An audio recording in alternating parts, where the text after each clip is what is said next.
Good morning and welcome to Wake Up Call. I'm Keely McCormick.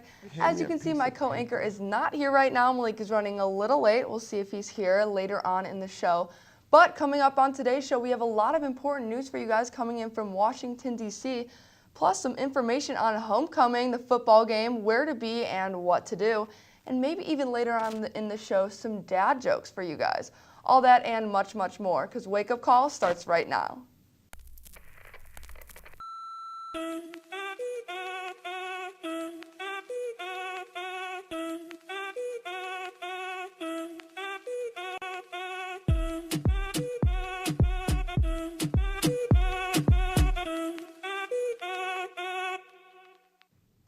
Would you look who made it? Rolling in right under the wire, but we've got him here, and he is... But it's television. It's what I do. I can always make it. As long as you let me in, I'll always make it, right? All right. How's your morning going? Good. It was a little stressful doing everything alone, but it's good to hear you're here. You need some coffee or a little crunchy. Yeah, thank you. But we are good, and we've got... Nice and strong. Yeah. Something to wake me up like a real kick. Yeah, there you go. It's good to see you always, and I appreciate you so much more than you will ever know. I bet. And as Keely told you in the preview of the show, we have a lot for you. A lot of breaking news, a lot of news. And tomorrow, I wish our show was on Thursday because tomorrow's going to be a news day. Big day, that's right. But this morning, we start off with chaos in Washington over the nomination of Judge Brett Kavanaugh. The hearing for the initial allegations of sexual assault by Christine Baisley Ford will begin tomorrow morning with Ford testifying before Kavanaugh. The Republican side has hired a female sex crimes lawyer to do the questioning. But on Sunday night, the New Yorker released a piece written by Ronan Farrow, who has been at the center of a lot of these sexual Me Too movement stories, detailing another instance of sexual abuse against Kavanaugh in a dorm room from his undergrad years at Yale. The woman, Deborah Ramirez, says at one point she pushed Kavanaugh away, forcing her to touch his genital area.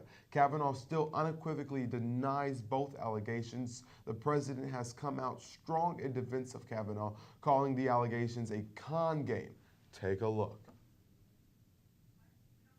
Okay, we don't have the video, but the Judiciary Committee has scheduled the confirmation for Kavanaugh through hearings for Friday morning at 9:30 a.m. Eastern Time, which will be less than 24 hours after Ford and Kavanaugh testify. So the process in which to confirm him through hearings will happen less than 24 hours after he is initially sworn in.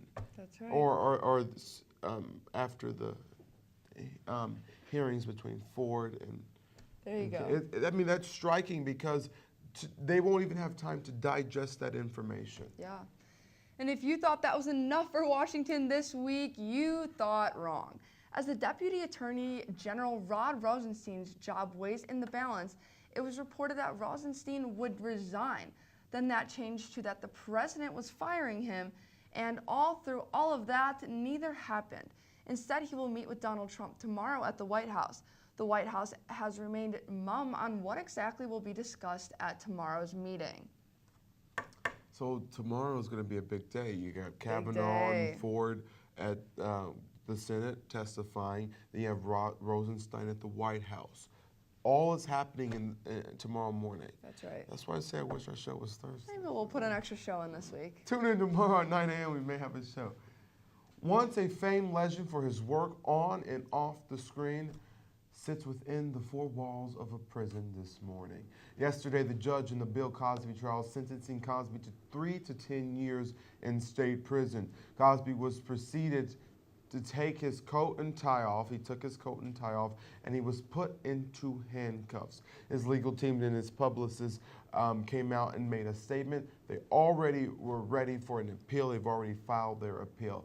The prosecution used a tape during the trial that they say has been doctored. Because they say this has been doctored, they will pursue this in the appeal stage of the process. Once they pursue this appeal in the process, basically the videotape, has some cuts in it, has some beeps in it, and they're going to pursue that. Camille Cosby, his wife, released a statement after the sentencing, in part lamenting on how unfair the trial was. And we will continue to follow that, whatever that happens. But for now, Bill Cosby, a father to so many people. America's dad. America's dad is in prison. That's right. Unbelievable.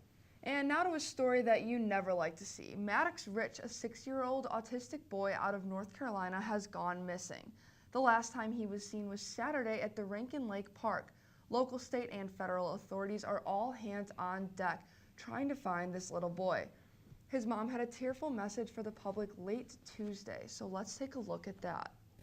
I just want to thank each and every person who has reached out to me about Maddox wanting to help find him.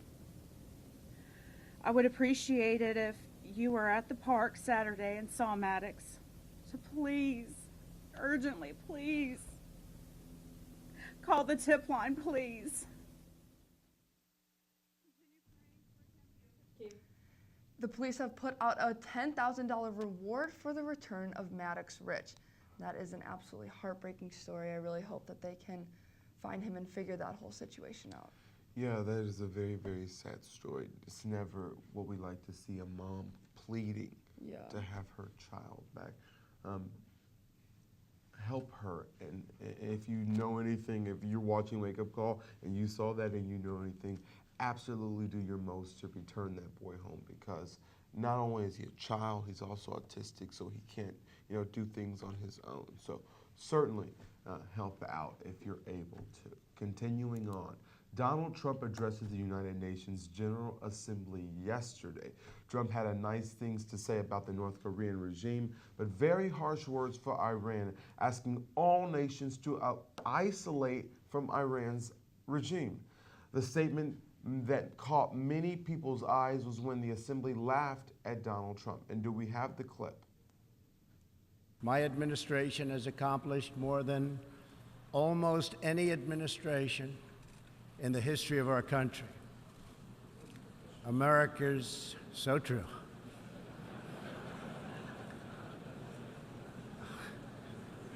Didn't expect that reaction, but that's okay.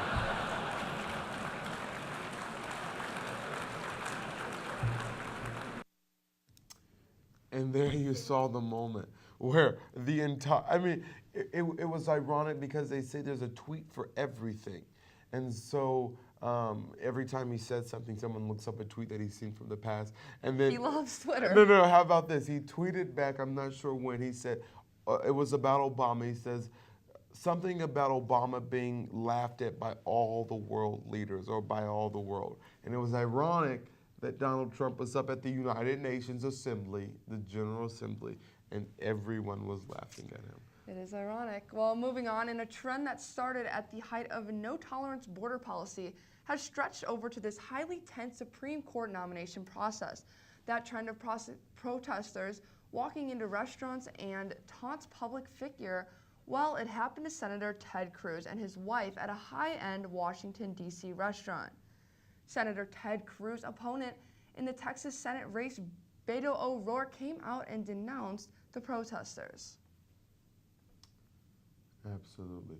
19-year-old Aldi Noville Adling was adrift at sea for 49 days on a small wooden fishing platform when he was rescued and brought home to Indonesia. He was working off this coast of Indonesia and drifted 1,594 miles to Guam. He said the winds were high when the rope broke and washed away. After receiving treatment in Japan, he is now home safe and sound with his family in Indonesia. That story is crazy. And he's just a young boy. 49 days helping, alone, surviving in the sea. That's pretty amazing that he was finally able to be found. And I was reading something that he had seen ships driving by, but he was yelling in Indonesia and no one could understand him. So then he remembered that the word was help. The universal word was help. And that's what got him back and got that ship to pull over and help him. That is crazy. 1,594 miles from home. Time. How old is he? Do you know? 19. Oh, it said that at the top of the screen. But for anyone to just be thrown into that kind of situation, 1,594 miles away from home. I know a lot of people I know a lot of 19-year-olds that probably wouldn't make it back home. Yeah, so I don't credit know if I and could do kudos that. to him in that situation. We're going to take a commercial break, but when we come back, we have Weekend Review. And, of course, our new member, Sally Chubuk, is joining us for a look at your weather. Stay tuned. Where you go to college makes a statement about you. This place will become a part of you, your identity for life.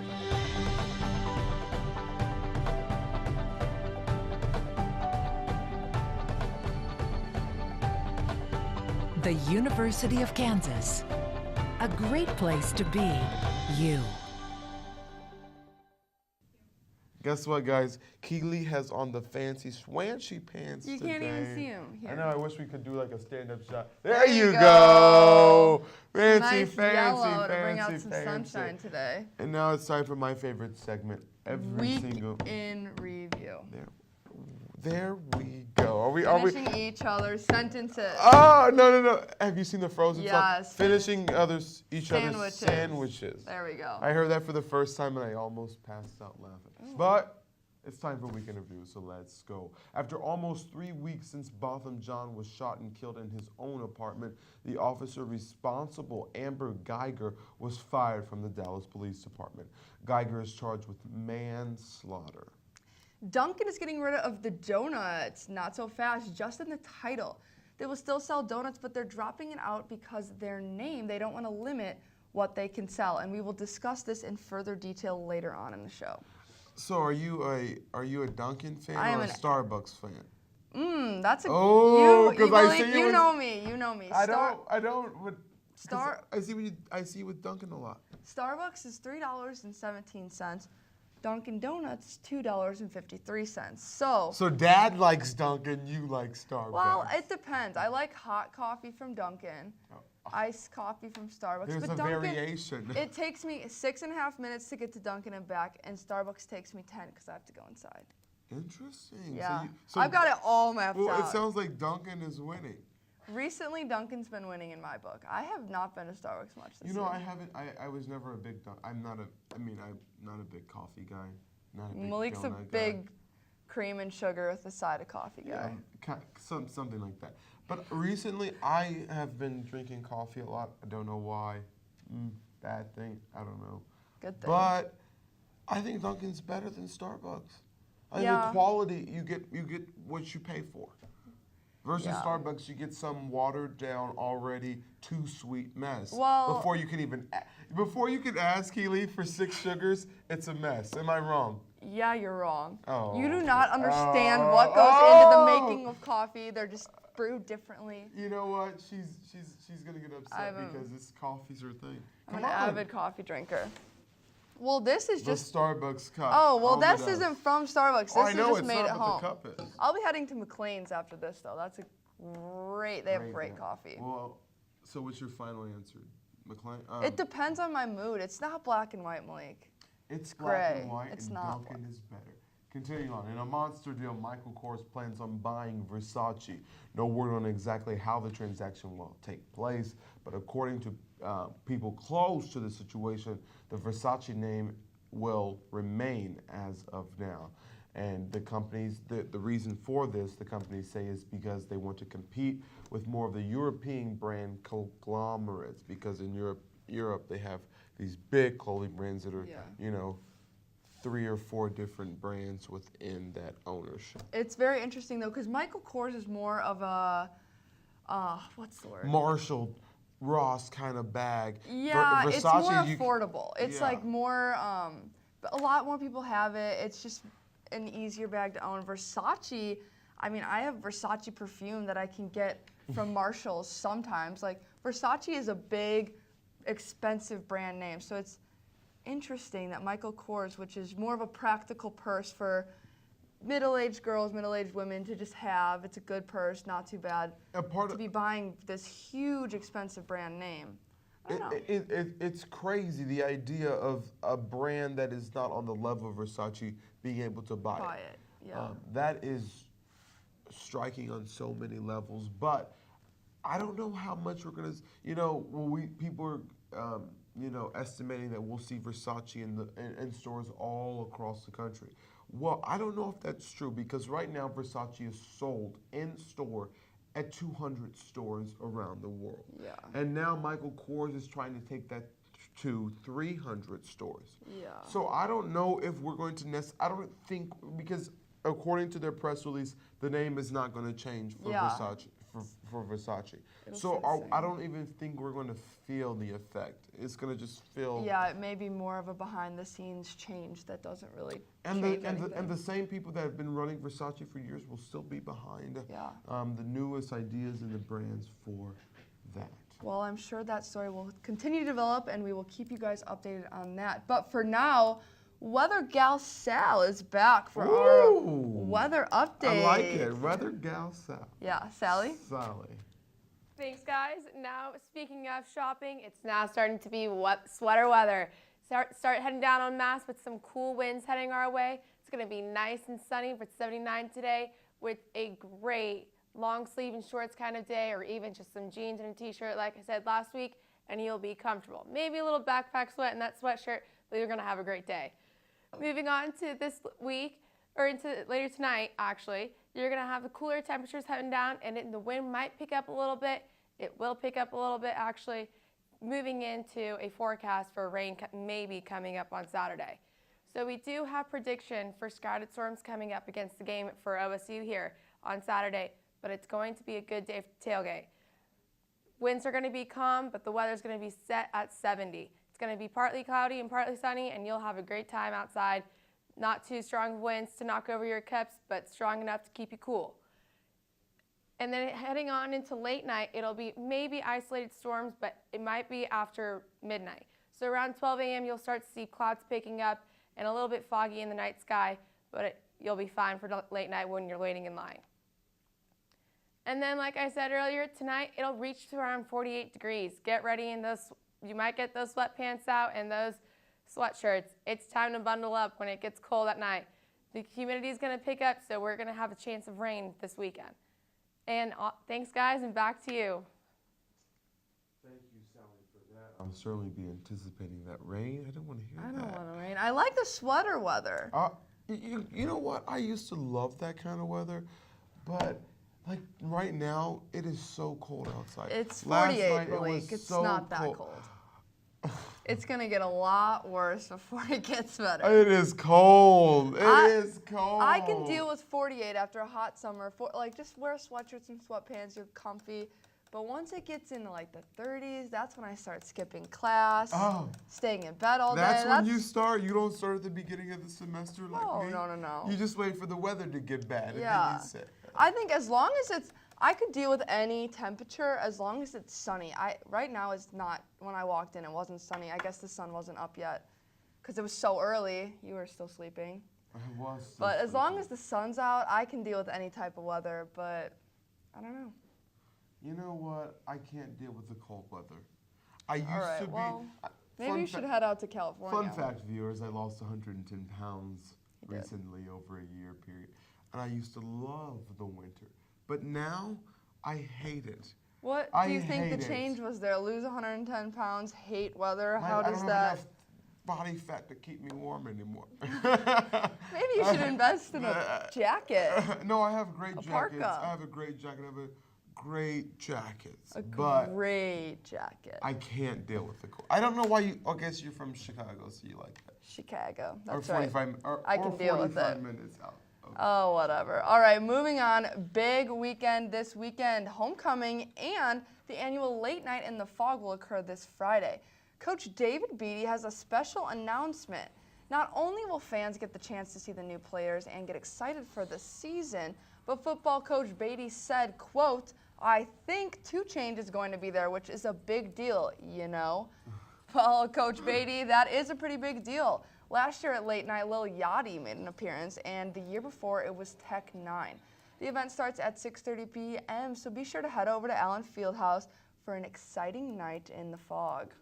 That should be fun. What do you think of surprises? I think the surprise is 2 Chainz. Well, that's already been unveiled, but Beatty says he has another surprise. No, Beatty's surprise was 2 Chainz. Oh. And Beatty, what is he? It's Beatty, actually. Beatty. He's going to hopefully surprise us on Saturday with the dub. We'll see. Keep wishing, keep wishing. But a big weekend right here in Lawrence, because on top of late night in the fog, the football homecoming game is this Saturday at 11 a.m. An early start for the students in Lawrence, Kansas, but the Jayhawks are playing Oklahoma State. So we will see if we can come back from the loss last weekend and a win for our alumni and current students who love KU so much. I'm sure the stands will be packed. I think the stands will be packed, and I think the reason why they did that homecoming and late night is to try to attract some of that, late night crowd To get them excited, and then they're like, oh, I want to go to the football game as well. Yeah. Are you going to be in the vicinity of Memorial Stadium, or are you going to be watching from afar? What's the vicinity? Because The stands. the stand. Not the tailgate across the street. Okay. No, I will probably not. I will 100%, for transparency purposes, 100% not be inside that stadium. Well, okay. Will you be there? We'll see. No, will you be there? I'm not. The viewers want to know, will you be there? The plans are not made yet. I will be in late night fall. I will be there too. I'll be reporting, so That's give cool. me a exciting Don't hands you wish up. it was Quavo?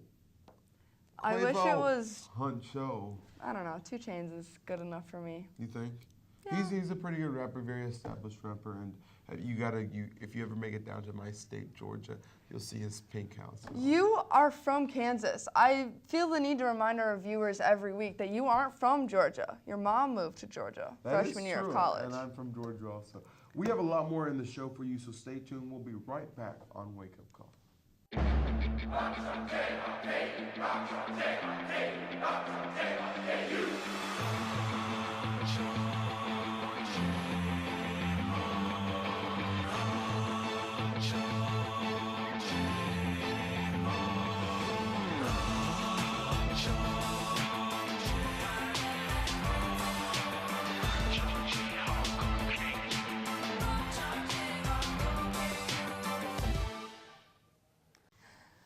Okay, welcome back to Wake Up Call. Now we're going to go right into I Come Bearing Good News. A 4-year-old Chicago girl named Florence has been hearing her name a lot with the recent Hurricane Florence that killed at least 44 people and caused a lot of damage in North and South Carolina. This little girl known as Flo wanted to do something to help her name have a better reputation. She began collecting donations for the victims. Her mother covered the path of the hurricane with a picture of Flo's smiling face in an attempt to get people to donate. The family also put out a donation bin on their porch and received hundreds of dollars worth of food, diapers, toiletries, and other non-perishable items. If you too want to help out the victims of Hurricane Florence, there are many ways you can. One would be donating to Red Cross. You can either donate to their website or call 1-800-RED Cross. There are many other places you can donate as long as you just Google how to donate to Florence. It'll lead you right to that. Thank you for joining us. We'll see you right here next Wednesday, 9 a.m. Have a great day.